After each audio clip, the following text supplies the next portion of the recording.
Today we shall reflect on the life of St Catherine of Siena. The youngest of the 25 children of the Benincasa family of wool dryers, Catherine was born on the 25th of March 1347 in Siena, Tuscany. When still very young, she was favored with celestial visions and began to practice severe austerities.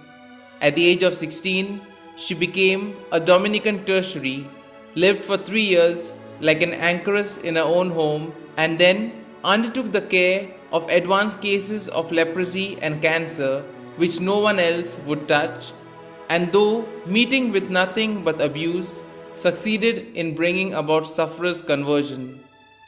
Subsisting for long periods solely on the reception of the Eucharist, she prayed incessantly and suffered specially for sinners who refused to pray for themselves. 2 Dominican friars, who were miraculously cured of the plague through her intercession, were commanded by the Pope to hear the confessions of all whom she reconciled with God. So numerous were such cases that their confessionals were besieged day and night.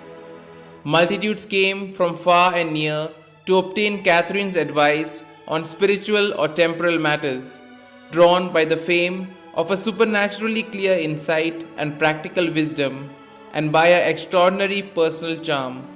At the age of 28, she received the sacred stigmata, but in response to her pleadings to God, these remained outwardly invisible while she was alive. Deeply interested in having peace prevail amidst the political turmoil of her day, she corresponded with popes and princes, and with men and women of prominence everywhere. Florence, which had been put under an interdict by the Pope, asked for her mediation. In the 6-month-long mission that she undertook, she was instrumental in having Pope Gregory XI lift the interdict and finally return from Avignon to Rome in 1377. At the request of Gregory's successor, Urban VI, she spent her last 6 years in the Eternal City.